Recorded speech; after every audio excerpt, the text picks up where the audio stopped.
necessary to do so because production in the Sea Org comes first. Production happens to be Scientology around the world, and it is now expanding to be Scientology around the world. We have got a project going right at this moment that's going to knock the spots off of Europe.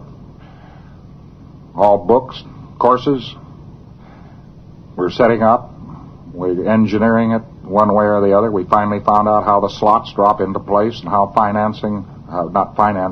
but how we are going to build up to this line. We don't have to worry about the financing. It's just taken care of in the normal course of human events. If your org has a potential of $12,000 a week and you only make $3,000 a week, you are losing $9,000 a week, cold, hard, spendable cash.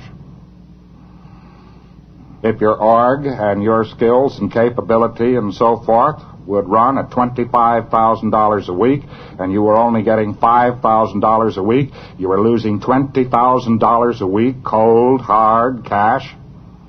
When the staff goes down from $8,900 to $7,900, it isn't pretty good. You have just lost $1,000.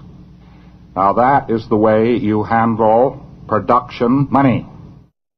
And what that requires from a production officer, hold your hat now, hold your hat, it requires a big idea. And it doesn't require somebody sitting around saying, well, if we could just make the paper clips for 2 cents a pack, and we actually are spending now, we could save $1 million, and so forth, and therefore our profit will be, that's what's wrong with capitalism. They're always worrying about profit. Don't ever worry about profit, worry about millions. You worry wrong target. So when you really know this about income and outgo, now you are a screaming financial genius. Now you really are one. So look it over.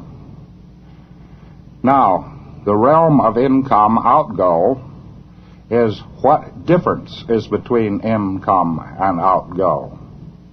Now, if your income is 2 cents higher than outgo, you say, we're solvent. Are you nuts? You may be solvent at that existing instant, but you are not viable. What does it take in this universe to be viable? Boy, this is quite a universe. This is quite a universe. And if you look this universe over very carefully, you will find out it has all kinds of wild ramifications. Now, if you ever wonder about why you don't have enough money to do everything you want to do and bribe all the senators you want to bribe and buy all the prime ministers you want to buy and so forth, it is just that piece of think. I'll tell you a great oddity about this world. You think if you would decrease prices, you will make more money. Ha, ha, ha. You can too much increase a price, and you will immediately dive your income. So all the big ideas you get must apply to consumption. So you're always on the outlook for big ideas that have to do with consumption of your product, because that gives you the margin where you can push your product volume up. A product officer operating on flag is how do we increase the consumption of flag products?